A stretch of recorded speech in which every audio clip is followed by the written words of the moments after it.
कहानी की शुरुआत होती है और हमें एक आवाज सुनाई देती है। हमें अरबों साल पहले जिंदगी दी गई, तो हमने उसका क्या किया। अब हम लूसी नाम की एक लड़की को देखते हैं जो अपने दोस्त के साथ खड़ी थी। वो उसको एक बैग दिखाता है और कहता है तुम्हें ये उस होटल के अंदर जाकर एक आदमी को देकर आना होगा, जिसके बदले में हमें $1000 मिलेंगे। लूसी कहती है इतने कम पैसों में मैं ये काम नहीं करूंगी। जब लूसी उसे मना कर देती है तो अब वो उस सूटकेस को एक हथकड़ी के साथ लूसी के हाथ पर बांध देता है और उसे अंदर जाने का कहता है। उसे भी अब अपने दोस्त की बात को मानना पड़ता है। वो होटल के अंदर आ गई थी और रिसेप्शन पर आकर उस आदमी के बारे में पूछती है जिसका नाम मिस्टर जैंग था। तभी वहाँ पर कुछ लोग आते हैं जो लूसी के दोस्त को होटल के दरवाजे पर ही गोली मार देते हैं और लूसी को पकड़कर अपने साथ एक होटल के कमरे में ले आए थे। वहीं पर मिस्टर जैंग आता है जिसके हाथ खून में भरे हुए थे। वो आकर अपने हाथ धोता है और लूसी से पूछता है बताओ इस सूटकेस में क्या है। लूसी उसे देखकर घबरा गई थी और रोने लगती है। कहती है मैं नहीं जानती इसमें क्या है, मुझे तो सिर्फ मेरे दोस्त ने आपको ये सूटकेस देने का कहा था। अब वो उस सूटकेस का कोड बताकर चुप जाते हैं और लूसी से उसे खोलने का कहते हैं। वो पूछती है क्या है इसमें, कोई बॉम्ब है। जैंग कहता है हो सकता है, मुझे तुम्हारे दोस्त पर बिल्कुल भरोसा नहीं, वो कुछ भी कर सकता है। लूसी को बहुत डर लग रहा था, वो उसे खोलने से मना कर देती है। जैंग के आदमी जब उस पर गन करते हैं तो बेचारी डर कर कहती है वेट वेट रुको मैं खोलती हूँ। अब वो उस सूटकेस को कोट लगाकर जब खोलती है तो उसमें से 4 नीली कलर के पैकेट्स मिलते हैं जो किसी तरह का ड्रग था। अब उस ड्रग को टेस्ट करवाने के लिए जैंग के लोग एक आदमी को लाते हैं। जब वो उस ड्रग को सूंघता है तो वो अजीब अजीब हरकतें करने लगता है और जोर शोर से हंस रहा था। जैंग को उस आदमी की बात बिल्कुल पसंद नहीं आती। वो लूसी के सामने ही उसे गोली से मार देता है। अब जैंग लूसी से कहता है मैं तुम्हें एक जॉब नौकरी देना चाहता हूँ। लूसी कहती है नहीं मैं कोई जॉब नहीं करना चाहती, मुझे बस यहाँ से जाने दो। तभी जैंग का एक आदमी लूसी को जोरदार मुक्का मारता है जिससे वो बेहोश हो गई थी। इसके बाद हम एक प्रोफेसर को देखते हैं जो अपने लेक्चर में सभी सुनने वाले लोगों को बता रहे थे कि जमीन पर रहने वाला हर जानवर अपने दिमाग का 3% हिस्सा ही इस्तेमाल कर पाता है, मगर इंसान इन चीजों में सबसे आगे है जो अपने दिमाग का 10% हिस्सा इस्तेमाल करता है। मगर डॉल्फिन मछली इंसानों से भी आगे है, वो अपने दिमाग का 20% हिस्सा इस्तेमाल करती है, यानी कि वो इंसानों से ज्यादा ज़हीन है। पर प्रोफेसर कहते हैं अगर कोई इंसान अपने दिमाग का 20% इस्तेमाल कर ले तो पूरी तरह से वो अपने जिस्म पर काबू पा सकता है, और अगर इंसान का दिमाग 40% तक काम करना शुरू कर दे तो वो सामने वाले इंसान को भी कंट्रोल में कर सकता है। वहीं पर ऑडियंस में बैठा एक लड़का पूछता है सर अगर कोई इंसान अपने दिमाग का 100% इस्तेमाल कर ले तो क्या होगा। प्रोफेसर कहते हैं इस बारे में तो मैं खुद भी नहीं जानता कि तब क्या होगा। उधर जब लूसी को होश आता है तो उसके पेट पर पट्टियां बंधी हुई थी और उसे दर्द हो रहा था। उसे लगता है शायद इन लोगों ने उसके जिस्म का कोई हिस्सा निकाल लिया है। जब वो बाहर जाने लगती है तो उधर कुछ लोग आते हैं जो उसे पकड़कर अपने साथ ले गए थे। वो उसे जैंग के सामने ले आते हैं। लूसी वहाँ पर उनसे पूछती है कि तुमने मेरे साथ क्या किया है बताओ मुझे। तभी वहाँ पर एक डॉक्टर कहता है फिक्र नहीं करो, हमने तुम्हारे साथ ऐसा कुछ नहीं किया, बस तुम्हारे पेट को काट कर उसमें ड्रग्स के पैकेट को रख दिया है। अब वहाँ पर 3 और आदमियों को भी लाया जाता है जिनके पेट में इसी ड्रग को रखा गया था। दरअसल इन चारों को ये ड्रग अलग अलग जगह पर डिलीवर करना था और अगर इनमें से किसी ने भी चालाकी करने की कोशिश की तो इनकी फैमिलीज को मार दिया जाएगा। जैंग के आदमी इन लोगों के मुंह पर कपड़ा डालकर इन्हें ले जाते हैं। इसके बाद लूसी खुद को एक बंद कमरे में पाती है जहाँ पर वो आदमी था जिसके लिए लूसी उस ड्रग को लेकर आई थी, मगर वो उसके साथ बदतमीजी करने की कोशिश करता है। जब वो उसे मना करती है तो वो आदमी अब लूसी को मारने लगा था। वो उसे नीचे गिराकर उसके पेट में जोर जोर से टांगे मारता है, जिस वजह से लूसी के पेट में जो पैकेट था वो फट जाता है और ड्रग उसके खून में शामिल हो गया था। उस ड्रग के खून में शामिल होने की वजह से लूसी के जिस्म में अजीब होने लगा था, वो तड़पने लगती है और उसका जिस्म हवा में उड़ रहा था।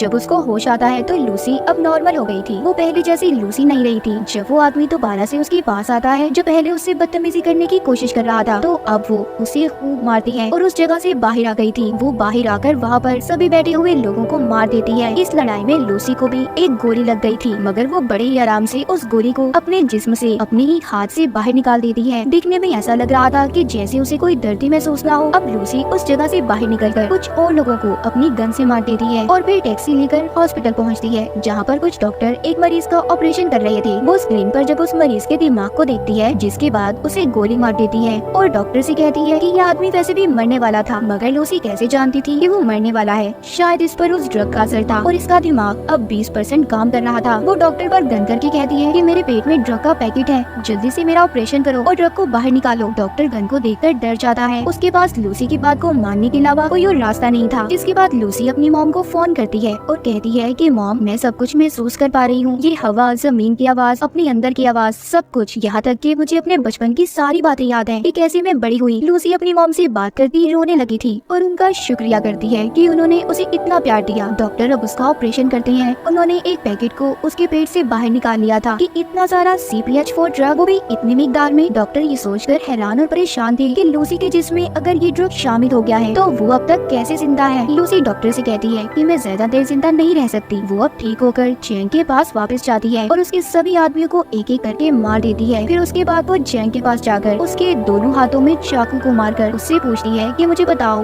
बाकी के आदमी कहाँ पर हैं जिनके पेट में तुमने ड्रग को रखा था। मगर जैंग जब उसको कोई जवाब नहीं देता तो वो अब उसके दिमाग को पढ़ने लगती है, जिससे लूसी को उन आदमियों के लोकेशन के बारे में पता चल गया था जहाँ पर उन्हें भेजा गया था। दरअसल लूसी का दिमाग उस ड्रग की वजह से हद से ज्यादा काम कर रहा था। वो यहाँ तक ये भी देख सकती थी कि कैसे दरख्त जमीन से उगते हैं और कैसे अपनी खुराक लेते हैं। अब लूसी अपनी एक दोस्त के घर जाती है जहाँ पर वो उसका लैपटॉप इस्तेमाल करके उस प्रोफेसर के बारे में पता करती है जो हमने कहानी के शुरू में देखा था, जो दिमाग के ऊपर लेक्चर दे रहे थे, जिनका नाम सैमुअल था, जो पिछले 20 सालों से इंसानी दिमाग के ऊपर रिसर्च कर रहे थे। वो उनके बारे में सब पता करके उन्हें कॉल करती है। लूसी उन्हें बताती है कि मैंने आपकी वेबसाइट पर 7000 पेजेस को पढ़ लिया है, मैंने पूरी रिसर्च पढ़ी है जो मुझे जुबानी याद है। लेकिन प्रोफेसर सैमुअल को उसकी बातों पर जरा भी यकीन नहीं था। तभी अगले ही पल लूसी प्रोफेसर सैमुअल की टीवी स्क्रीन पर होती है क्योंकि उसने अपने दिमाग का 28% इस्तेमाल कर लिया था। वो अब सभी इलेक्ट्रॉनिक्स चीजों को कंट्रोल में कर सकती थी। लूसी उन्हें बताती है, आपने अपनी रिसर्च में जो कुछ भी लिखा है सब कुछ सही है, मेरे दिमाग में बहुत सी बातें हैं, मैं इनका क्या करूं, मैं बहुत कुछ जानती हूं। तो प्रोफेसर सैमुअल कहते हैं, फिर तो तुम्हें ये सब बाकी लोगों को भी बताना चाहिए। लूसी अब प्रोफेसर सैमुअल से मिलना चाहती थी। सबसे पहले वो बेस बदलकर एयरपोर्ट पर जाती है जहाँ पर उसे वो आदमी मिलते हैं जिनके पेट में जैंग ने ड्रग्स को रखवाया था। वो इस बारे में पुलिस को बता देती है और साथ ही उनके स्क्रीन पर उनकी तस्वीरों को भी भेज दिया था पुलिस, जिसके बाद अपना काम शुरू करती है और उन लोगों को पकड़ लेती है। लूसी ने अब अपने दिमाग का 40% इस्तेमाल कर लिया था। उसके जिस्म में जो सेल्स थी वो टूटने लगते हैं और उसकी चीजें जल रही थी। वो सबसे छुपकर खुद को वॉशरूम में बंद कर लेती है और जल्दी से ड्रग के पैकेट को निकाल कर लेने लगी थी, जिसको खाते ही वो बेहोश हो जाती है। जब उसको होश आता है तो वो खुद को हॉस्पिटल में पाती है। वो अपने दिमाग का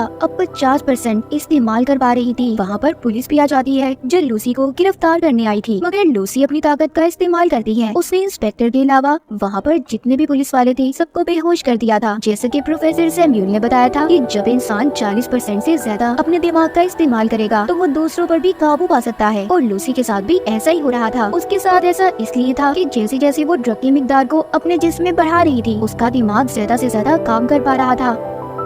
उधर वो लोग जो पकड़े गए थे उन्हें हॉस्पिटल ले जाया जाता है ताकि उनके पेट से ड्रग को निकाला जा सके। लूसी भी अब इंस्पेक्टर के साथ हॉस्पिटल में पहुंच जाती है। हम यहाँ पर देख पाते हैं कि लूसी के दिमाग की ताकत इतनी बढ़ गई थी कि अब वो सारी शहर की फोन कॉल्स को भी सुन पा रही थी। तभी उसे पता चलता है कि जैंग के लोग भी हॉस्पिटल में पहुँच गए हैं। लूसी भी अब जल्दी से हॉस्पिटल पहुँचती है। वहाँ पर जैंग के लोग पहले ही मौजूद थे जो उस पर गन तान कर खड़े हो जाते हैं, मगर लूसी के सामने वो ज्यादा देर तक टिक नहीं पाते। वो उन्हें हवा में किसी शॉपर की तरह उड़ा देती है और उनके हथियार छत पर किसी मकनातीस की तरह चिपक गए थे। वो अपने सामने आने वाले एक एक आदमी को दूर करती है जो दीवार में जाकर लगते हैं और दीवार में भी सुराख हो गए थे। लूसी अब उनसे वो बैग लेती है जिसमें ड्रग था जो इन्होंने यहाँ से डॉक्टर से लिया था। वो भी इंस्पेक्टर को अपने साथ चलने का कहती है। उसने जो इतना सब देख लिया था वो लूसी से कहता है, मुझे लगता है कि तुम्हें मेरी मदद की जरूरत नहीं होगी आगे। वो उस इंस्पेक्टर के पास आती है और कहती है, तुम मेरे लिए एक रिमाइंडर की तरह हो जिसे मैं हमेशा याद रखना चाहती हूँ, चलो मेरे साथ चलो। वो उसे लेकर अब प्रोफेसर सैमुअल से मिलने के लिए निकल जाती है, मगर जैंग ने उसे जाते हुए देख लिया था। वो भी अब अपने आदमियों के साथ उसका पीछा करता है। वहीं पर हम प्रोफेसर सैमुअल को देखते हैं जिन्होंने सभी उन डॉक्टर्स और प्रोफेसर्स को बुला लिया था जो अपनी अपनी रिसर्च में माहिर थे। वहाँ पर अब लूसी भी आ गई थी। प्रोफेसर सैमुअल सबको लूसी से मिलवाते हैं। सभी मिलकर काफी हैरान थे, मगर एक प्रोफेसर को लूसी पर शक था। वो उसको पकड़कर उसके बारे में बताती है। कहती है कि जब तुम्हारी बेटी 6 साल की थी तो उसकी मौत कार एक्सीडेंट की वजह से हुई। ये सुनकर वो हैरान हो गए थे क्योंकि इस बारे में आज तक कोई भी नहीं जानता था और इसी वजह से सभी लूसी पर यकीन करने लगे थे। वो सभी को वहाँ पर वो जानकारी देने लगती है जिसके बारे में वो सब कुछ जानती थी। वो अपने जिस्म में म्यूटेंट्स को भी बदलने लगती है। कभी उसका हाथ किसी चुड़ैल की तरह खतरनाक तो कभी एक हाथ को वो 2 हाथों में बदल रही थी। ये देखकर सभी हैरान थे। लूसी कहती है कि हमें हमेशा सिखाया गया है 1+1 2 होते हैं, दरअसल नंबर होते ही नहीं है। ये नंबर्स तो इंसान ने खुद को समझाने के लिए बनाए हैं ताकि उन्हें चीजें आसानी से समझ आ जाए। प्रोफेसर सैमुअल कहते हैं कि अगर दुनिया मैथमेटिक्स रियाजी पर नहीं चलती तो फिर कैसे चलती है? लूसी उन्हें समझाती है कि एक गाड़ी है जो बहुत तेज चल रही है और चलते चलते वो इतनी तेजी से चलने लगी कि दिखना ही बंद हो जाए। वो नजर तो नहीं आएगी पर चल रही होगी। असल में सिर्फ एक वक्त ही जरूरी है, टाइम। वक्त के बगैर हमारा कोई वजूद नहीं। तभी वहाँ पर जैंग और उसके लोग आ जाते हैं। उन्होंने बिल्डिंग को चारों तरफ से घेर लिया था। इंस्पेक्टर लूसी से कहता है हम ज्यादा देर तक उनको नहीं रोक पाएंगे। लूसी अब अपने जिस्म में MPH-4 ड्रग की ड्रिप्स को लगवा लेती है जो कि हॉस्पिटल से लेकर आई थी। वो प्रोफेसर को कहती है कि मैं एक कंप्यूटर बनाऊंगी और अपनी सारी जानकारी